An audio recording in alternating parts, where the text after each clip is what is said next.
So today I thought we would continue on our discussion that we started on hormesis and adaptation and start to develop more of the understanding of periodization. Sounds good. In terms of periodization, we spoke about the concept in that previous discussion that really what periodization is the planning of how you apply stress to an individual, whether that be in a performance setting, whether that be in a rehabilitation setting, to try and have the maximization of whatever outcomes you're trying to get, whether they be injury deficits or performance deficits or performance outcomes to occur at a particular time point. Yes. And it's a topic that I think is really interesting because there is a lot of discussion that gets used where there's a concept that people believe in models as being accurate and being acceptable almost verbatim in terms of how they're structured. Yet, if you go looking for evidence to support a particular structure of periodization, it falls down really quickly. Yes. And what like the question straight, and I'll open up the discussion for you, Jack, is like, why is that? Well, I think the first question we have to ask ourselves is, when we plan training programs, how much can we predict the adaptation of that individual over time? And there's a difference between... That inherently is the central problem, isn't it? Oh, absolutely. When you write a training plan or a rehabilitation plan, you are using the basic assumption that you can predict what the outcomes are going to be. And that in itself is extremely flawed. Well, for any person that's worked in sport with athletes, you see that time and again, that you don't predict what's going to happen, whether it comes from a performance standpoint or from an injury standpoint. Now, it doesn't mean you... I think let's put the caveat in straight away. If you've worked with someone for a long period of time and you've got lots of information that you've collected in terms of how they respond to training, how they respond to rehabilitation, how they respond to certain types of exercises, you tend to start developing a greater understanding of what the probability of outcome will be. Yes. Right. But it's never 100%. It's not like, if we do this, we will get this outcome. And it's not to dismiss that you don't have planning in the process. Like, clearly you're going to have some structure, and that's going to be based on, from a rehabilitation side, based on the type of injury that they have, from a performance side, based on the time of season, competition, so on. But clearly that plan needs to be very flexible and dynamic in terms of how it changes. And this is something that I remember when I was doing my master's in exercise science and learning about periodization. And to be fair, like if thinking about criticizing someone like Greg Haff, who obviously it's an area that he has a lot of knowledge and interest. It seems like he's very curious about the whole, periodization modeling and how it works. And he was obviously contributed to Bomper's book. Yes. So for those people who are interested in getting a good foundational understanding of the theoretical foundation of periodization, I'd recommend that you read Bomper's book. And so, like, for those of you who are unfamiliar with periodization, it's essentially creating a plan for... I think you actually provide a good definition, John, of planning out stresses essentially over time. But if we look at it from a research perspective, the amount of research within periodization is quite limited. And I think that makes a lot of sense because it's actually quite a difficult thing to do, where you need to get a group of people who are relatively homogenous, and that's usually going to be limited to a particular sport. So we always need to think about the application of that particular sport, or whether it's a team or an individual sport, to other population groups. And it might be only for a very narrow time period. And I think the other really important thing that's worth highlighting is you also need to think about what are the appropriate types of stresses you need to apply to that population group at a point in time, and understanding that that's dynamic in nature and it changes over time. Yep. One of the things that we can clearly take away from the periodization research, though, is that variability is obviously useful. But we probably need to think about what variability actually means. It doesn't mean that, you're changing everything correct, over time. You're a soccer player, so you should go play golf for a training block. Yeah. Variability in stresses is really important because... And we spoke about in the discussion on, hormesis and stress, the different types of variables, Yes. whether it's the intensity, the duration, the volume. And I think that's important because a small manipulation in one of those areas potentially creates a meaningful variation in the stress that's experienced. Absolutely. And that can come for lots of different reasons. It could even be something as simple as you create something from being, it might be the exact same task, but you increase the amount of competition that's occurring within that training session, for instance, or that rehabilitation session. And what it really highlights, and hopefully this is common sense for most of our listeners, that monotony or repeating the same thing time and again is not going to lead to any meaningful change. So if you're not progressively overloading the system by changing variables associated with that particular training session, or thinking about how you create variability in the environment, the task, or the organism, you're not going to see change over time. I think that brings an interesting concept, though, because typically most people who are planning things out believe that there should be variation that occurs with the inputs. All right. Now, if you look at periodization development, the one area or the one person, at least I think, has contributed something interesting to this space in terms of the actual structure of programs. We've spoken obviously about John Kiley before, and we'll talk about him a lot, I think, during this discussion, but is a hammer throw coach called Anatoly Bondarchuk. And his structure of periodization to me is very interesting because he takes almost the opposite approach. What he does is he designs a program, and it might be have 1, 2, 3 different sessions that he does across a cycle, and he'll repeat those sessions over and over and over. He doesn't change anything about what he does in those sessions. They're exactly the same. But what he's looking at is the response of that person. So he looks for the outcome, right, to determine how long it takes someone to reach a level of improvement in that task. And he also won't vary those things until he sees, say, an improvement and then a plateau. If we contrast that with what most people will do is we don't necessarily measure those performance outcomes. What we do is we make an assumption about how much stress that's going to be. And then what we do is we adjust based on, maybe measures of fatigue or an assumed measure of fatigue rather than waiting for the outcome to actually give us a response.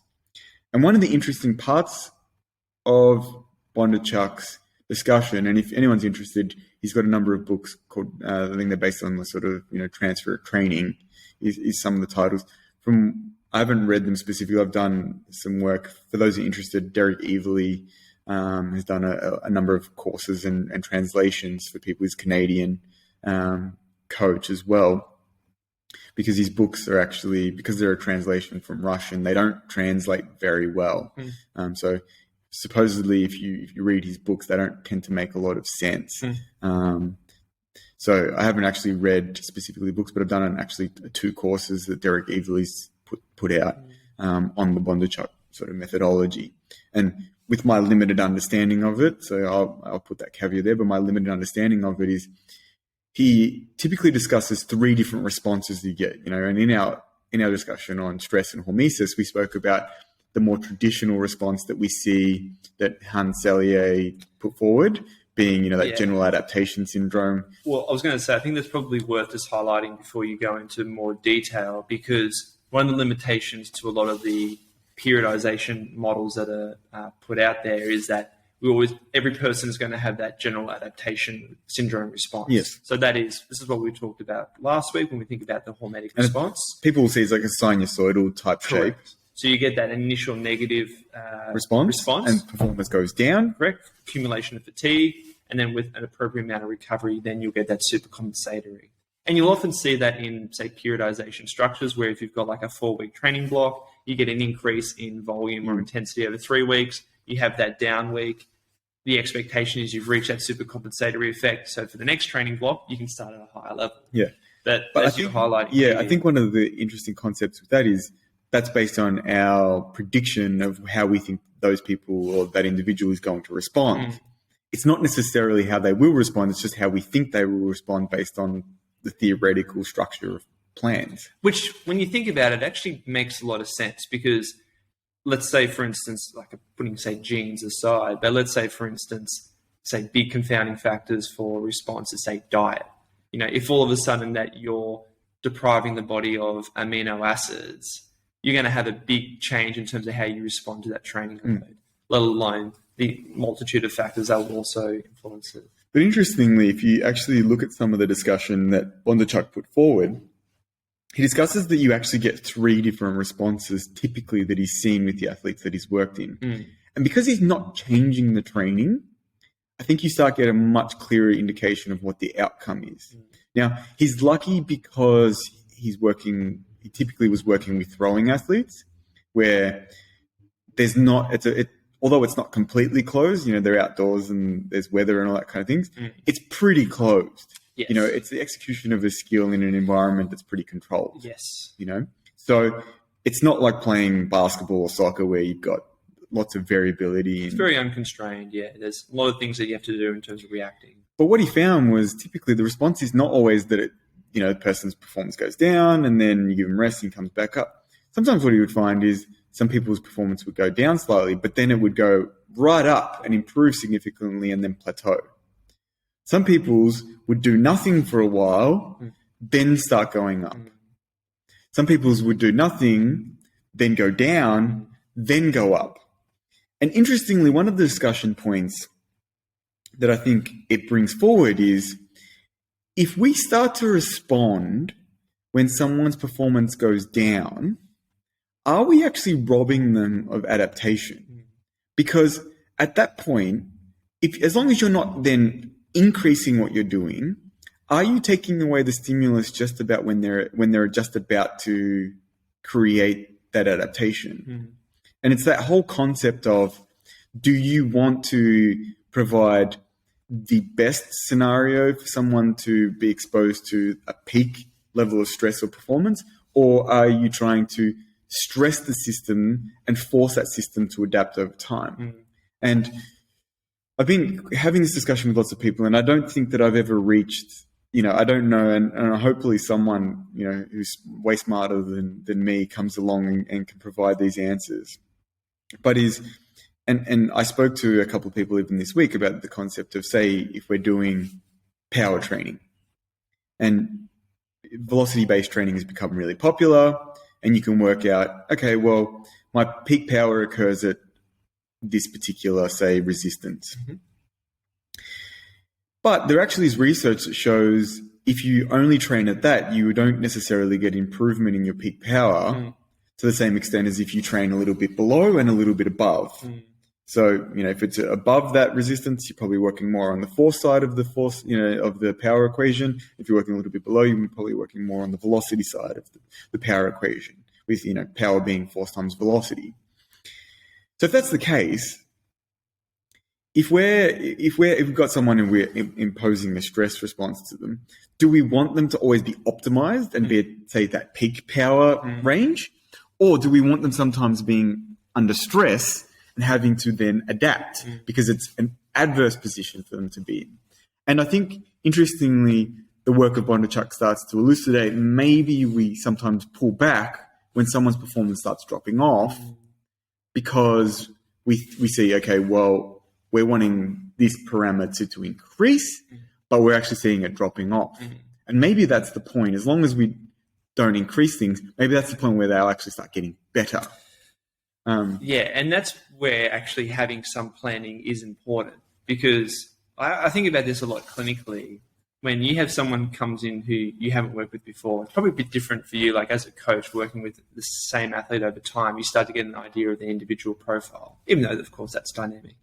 In a clinical setting, when you have someone come in who you've never met before, you've got a relatively short window to actually figure out their responsiveness and adaptability. And I think it's really interesting, because I think this is impacted by lots of different features, including cultural and social features. I think we laugh sometimes. and I don't know if other practitioners have come across this, but someone's cultural or social background has such a big influence on how they perceive things like soreness or pain. And as I said, we chuckle sometimes if someone comes in, and this is a gross generalization, so I apologize to people from this part of the world. But if you find people who tend to come from what I would say the romantic countries, Roman heritage, France, Spain, Italy, and even some of the people that ended up in South America from those countries, they're particularly emotional when it comes to pain response. They will complain a lot. Now, I don't know that it means their perception of pain is any different. I don't think that that's the case. But they will say, oh, that was really uncomfortable. And the same thing happens when you ask them, okay, how are you progressing? How did you find the exercises? How did you find, your response? And they'll say, oh, it was terrible. And you'll say, okay, well, what were you able to complete? And their function may have actually gone up. But they'll tell you, oh, because I had 2 out of 10 pain, that it was a disaster. Well, and this is where I think some of John Kiley's work really highlights some of these oversimplistic ideas about periodization, because as we've talked about before, humans are not just these linear machines. We're complex adaptive systems. And right at this point, before Jack goes on, if you're interested in understanding some of the limitations of where research is at currently with periodization, go on, do a Google Scholar search, and look up John Kiley, and all the papers will pop up, spelling Kiely. You will get a really good background on a number of the limitations that are actually in the research around periodization and why potentially historically they're more relevant than they are scientifically. Yes. And one particular concept he brings up in his 2018 paper, which I can tell you now is called Periodization Principles, Understanding the Complexity of the Stress Response, is this concept of allostatic load. So this is what you were referring to. Do you want to tell people what allostasis is? I don't think I even always remember what it means. Allostasis is simply your body's response in preparation to a stressor that you're going to apply based on your perceptions of that stressor. Okay. So this is a really important thing to highlight, because if you have an individual who is going to complete a task, could be physical, could be psychological, and they're very stressed out about it. Yeah, they're scared about it, there's fear, there's pain inhibition, whatever it is. That's going to create a very different neurophysiological response than the person who goes into that particular task going, great, I feel really confident about doing this. And this is something that's really important to understand, because when we think about the hormetic response, it's not just limited by, say, the magnitude of the mechanical stress. Yes, that's obviously a big factor. And yes, that's certainly going to influence the actual structural adaptation. But when you think about it from a hormonal response, an inflammatory response in particular, we have to understand that our perceptions will influence our physiology.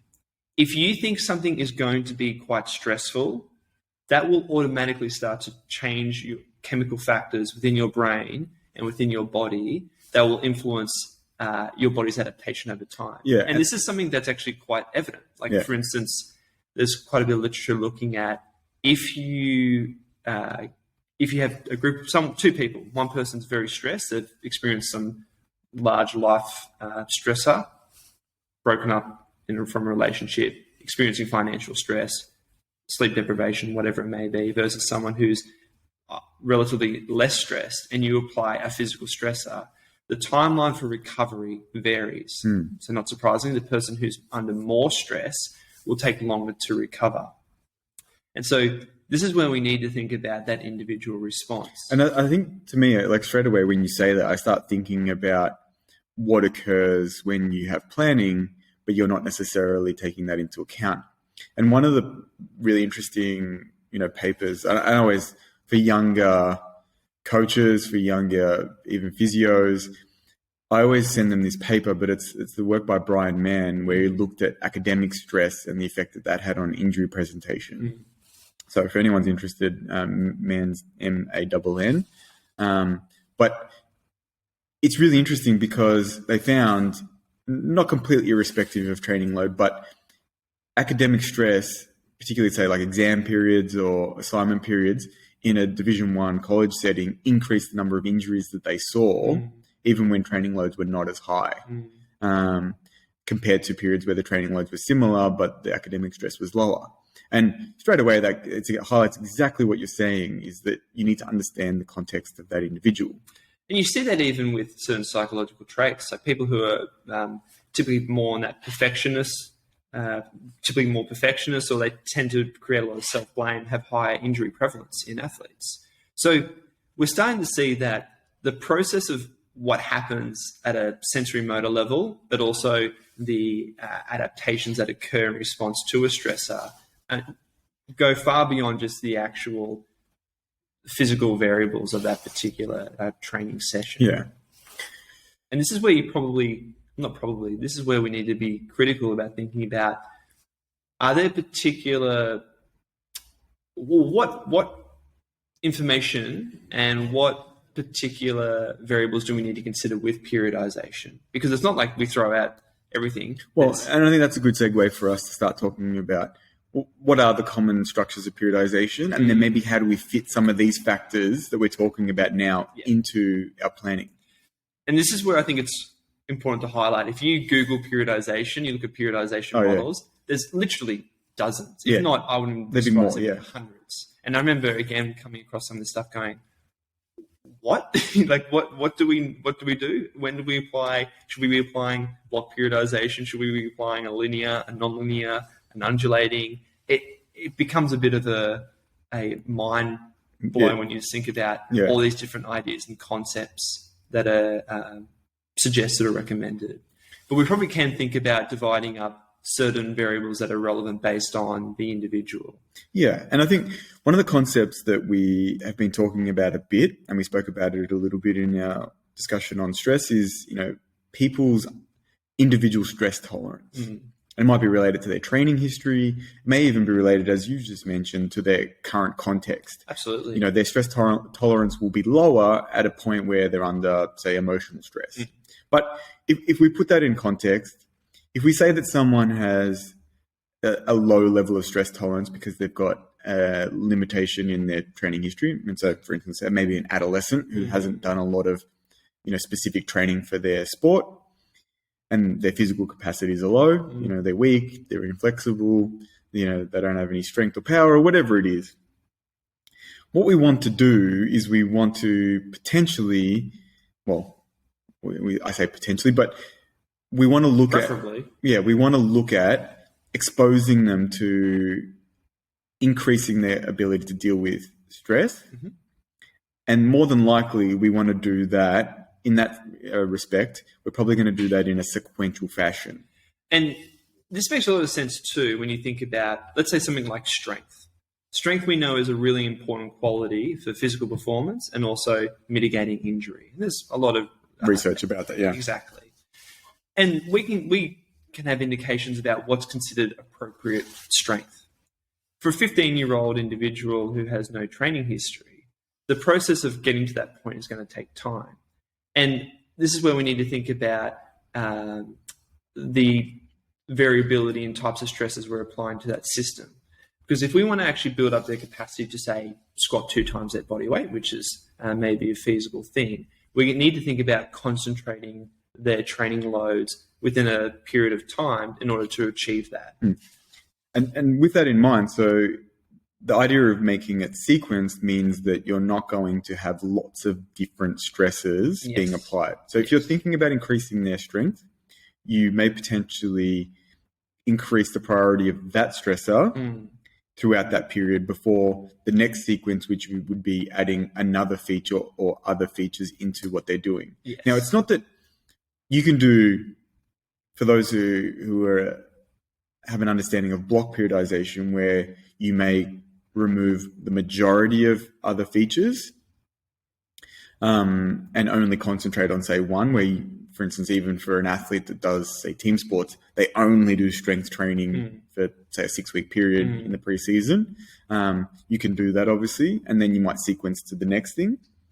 With a more, what you would consider classical periodization, what you would do is you would pick a few different areas and sequence them, not so much in terms of the exercise selection, but you would sequence them in terms of the volume and the intensity that you're exposing them to, so that you can develop those stress tolerances over that period of time. Yes. And I think from a, say, rehabilitation perspective, this makes a lot of sense when you think of, say, someone who's had a post-ACL reconstruction. We know that we've got a relatively long timeline to rehabilitate that individual.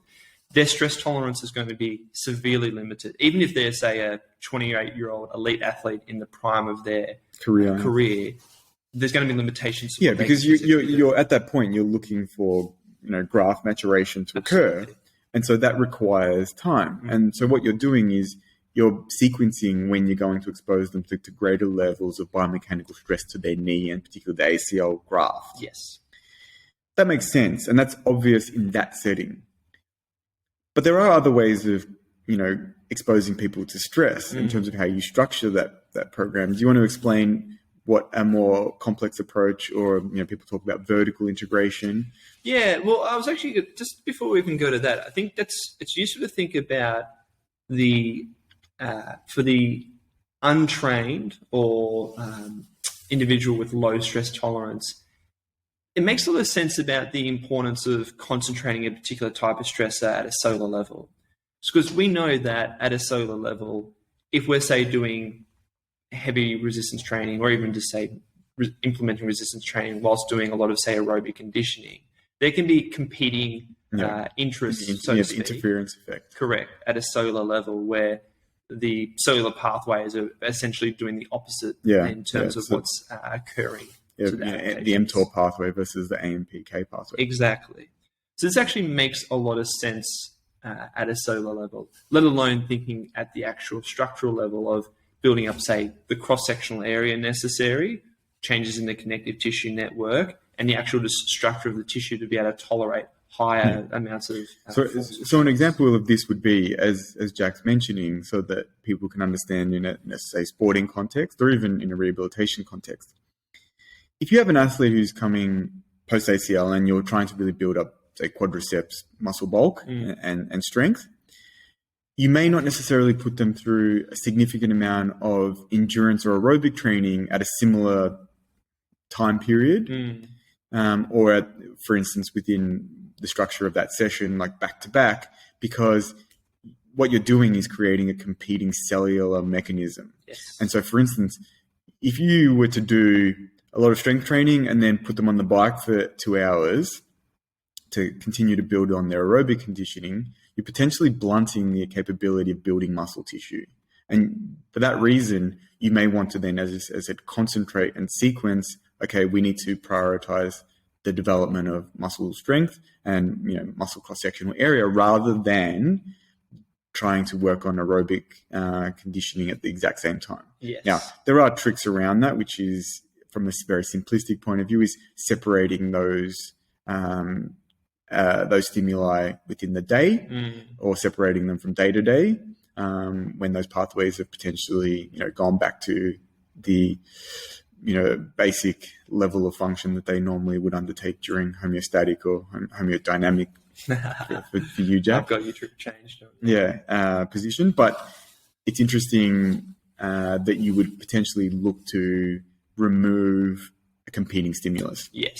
And without a doubt, context is everything here. And we'll probably get to some of the caveats a little bit later, depending on, we need to think about the timeline in which you've got access to that athlete, in addition to identifying the needs analysis too, because it's much easier, or it's much more easier to identify, say, the requirements of, say, a 100-meter sprinter versus, say, a soccer player, where the physical demands and the metabolic demands are a lot more varied and complex. But I think before we talk about some of those components, it's probably worth talking about one of the other key variables to understand with periodization or planning is, do we want to have that more sequential model where within a training block, and a training block maybe, say, 3-4 weeks, where you're focusing on one particular biomotor ability? Or are we thinking more of a complex approach where we might be applying multiple different types of stresses within the same time period? So that is, they may be doing metabolic conditioning, they may have components of resistance training, they may be doing sport-specific stuff. And this is where we need to think about, okay, well, what type of athlete are we dealing with in terms of their needs analysis, as I was suggesting before? what is the maturation of that athlete? So that is, what is their training history, and what is the timeline in which they have until they have their next performance, or from a rehabilitation standpoint, are they wanting to get back to playing as soon as possible? And I think generally, if you look at most periodization planning, it may be sequential, but it's complex in the way that it applies, Yes. say, interventions or stress stimuli. And that's probably worth highlighting too, is sequential. It's not that you will not do necessarily no other training interventions. A more classical block periodization is probably where you would limit even further the number of stimuli.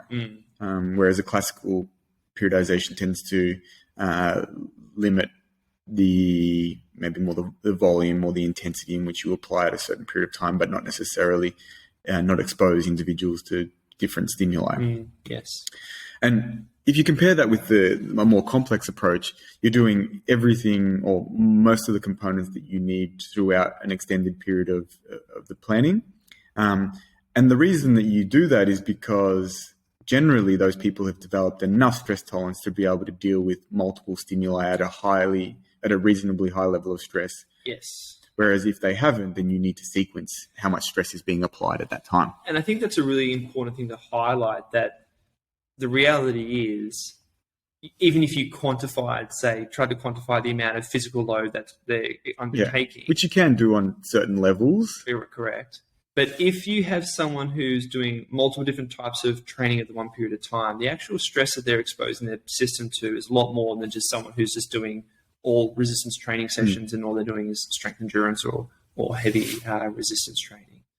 So that's why it's very important to identify not just the biological age that may be relevant, but the training age, because someone who has much more training history is going to be able to tolerate multiple stresses at once, assuming that they've obviously got exposure to those different types of physical stresses.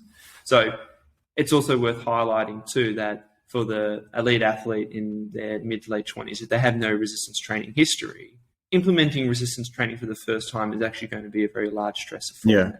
So this is where it's very important to think from a clinical perspective of when you identify an individual, what is their current training? What is their previous training history? I think that's one of the problems that we have seen probably with the increase.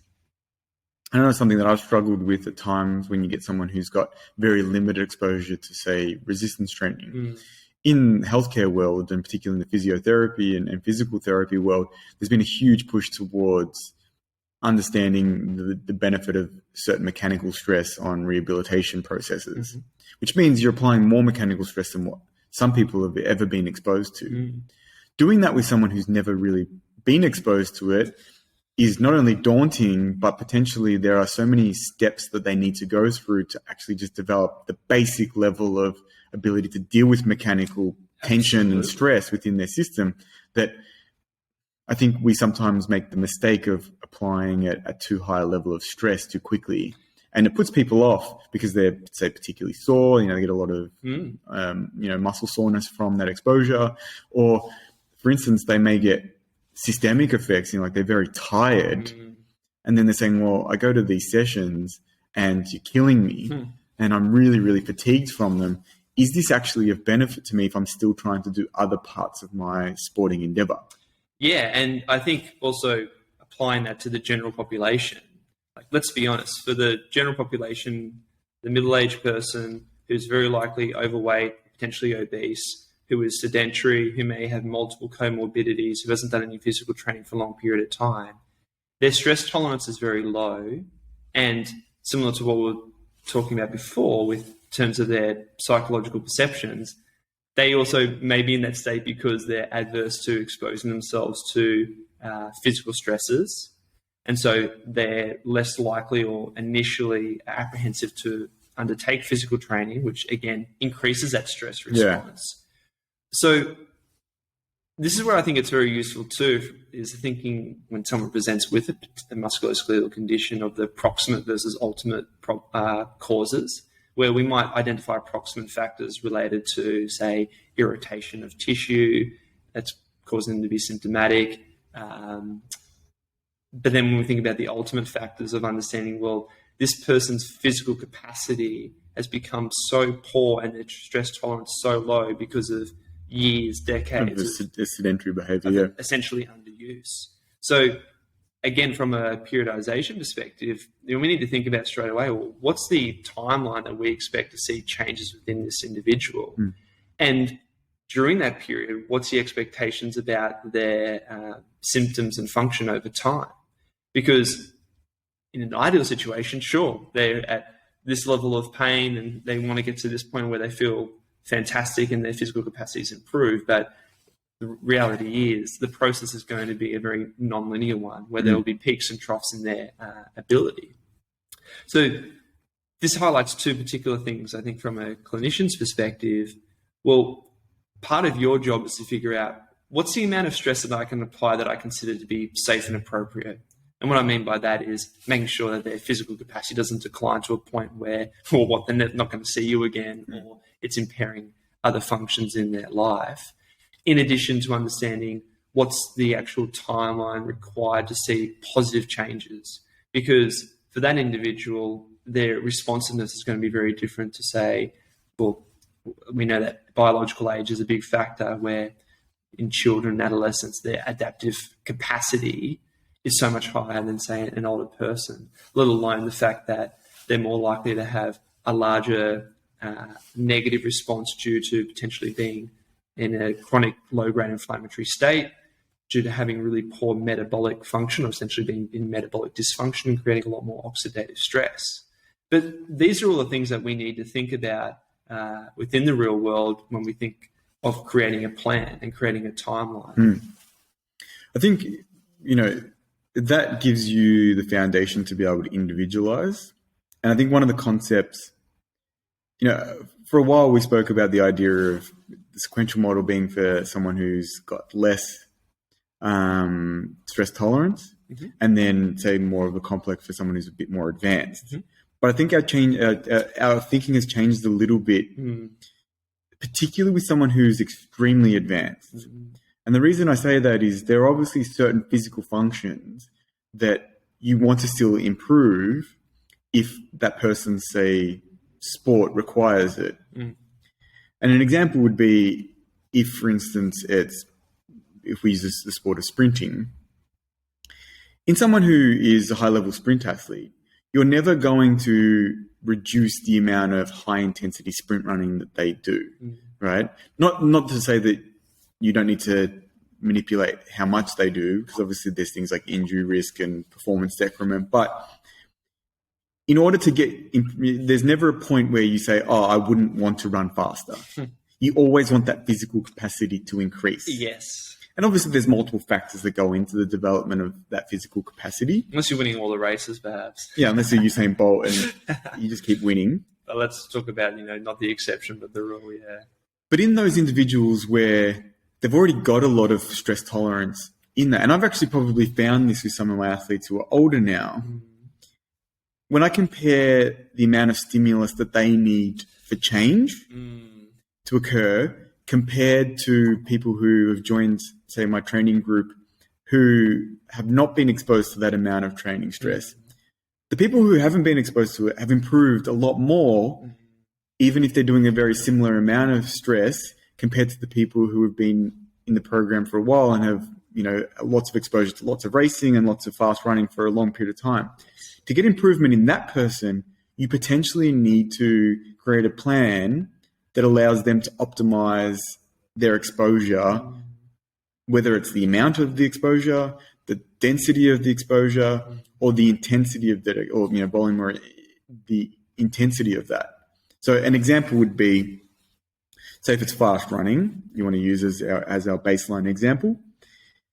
If I expose a novice athlete to running really fast once a week, that may be enough stimulus for them to get better.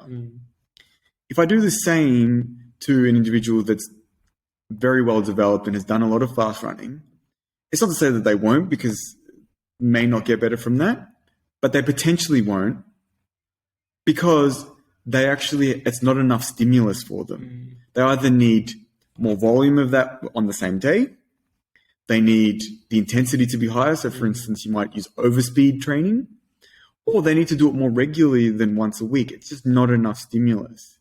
And there's always factors in that. if you increase the volume on that particular day, even though that may be beneficial in terms of stress response, you may injure them because you're doing huge volume of really intense running. Same with overspeed training. Like if someone can run at 30 kilometers an hour and you've got a pulley system that's pulling them along at 32 kilometers an hour, you're potentially opening up to biomechanical errors and injury risk.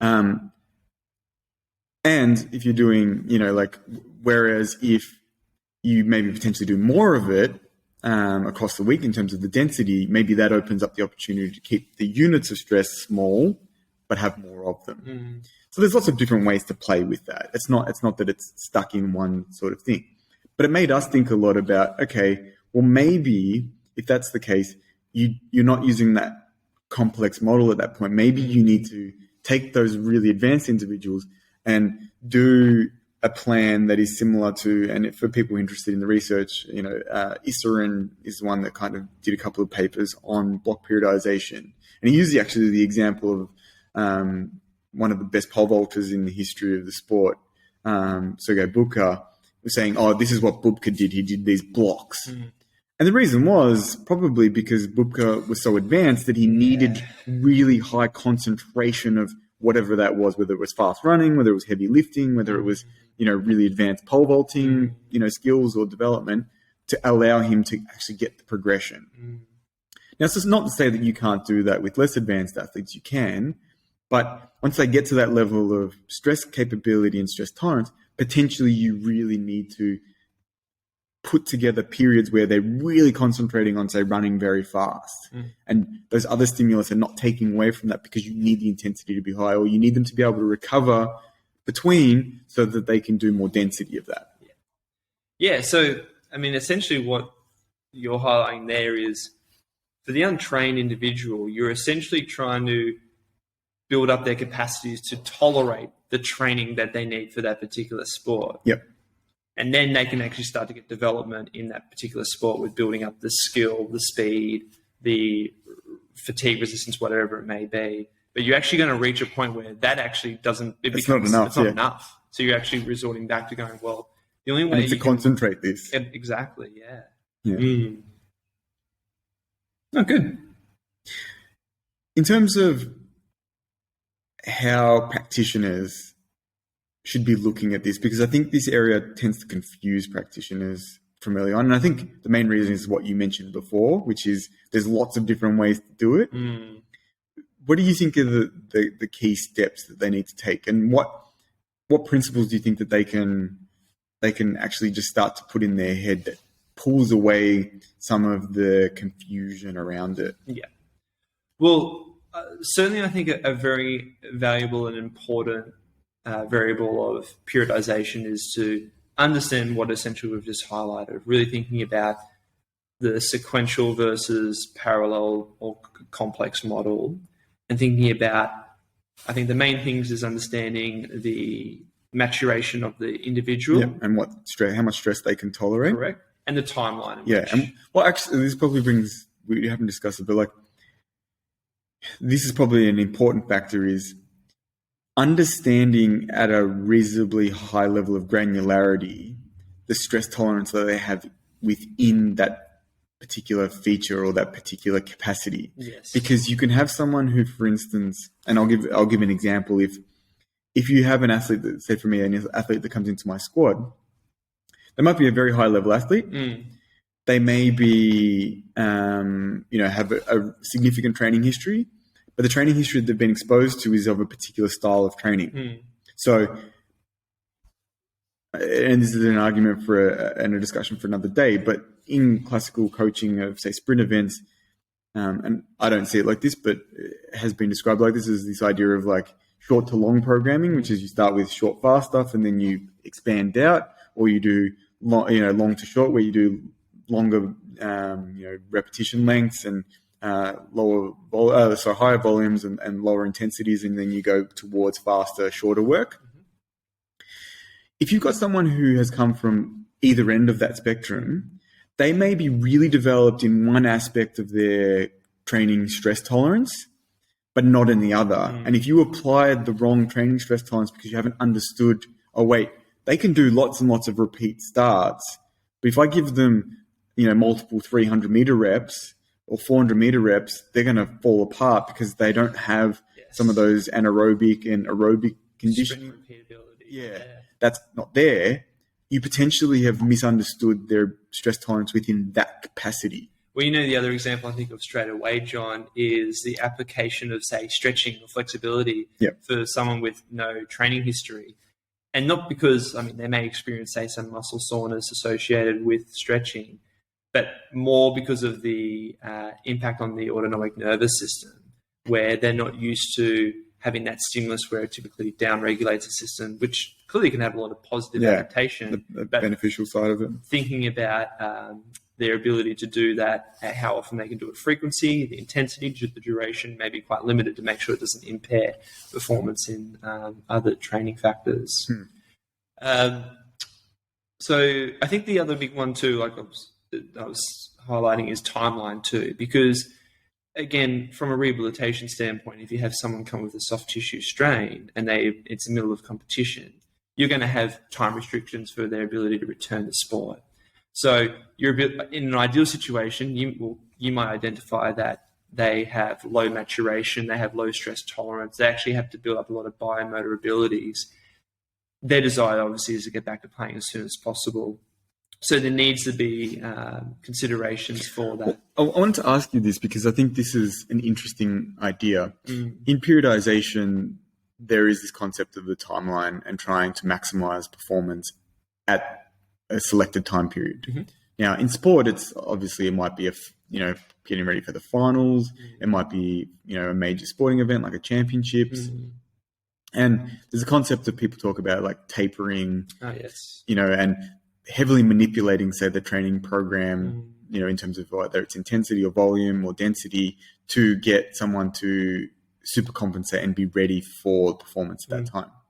Now, if you actually look at the evidence around tapering, the majority of coaches don't get it right. But I don't see it like that.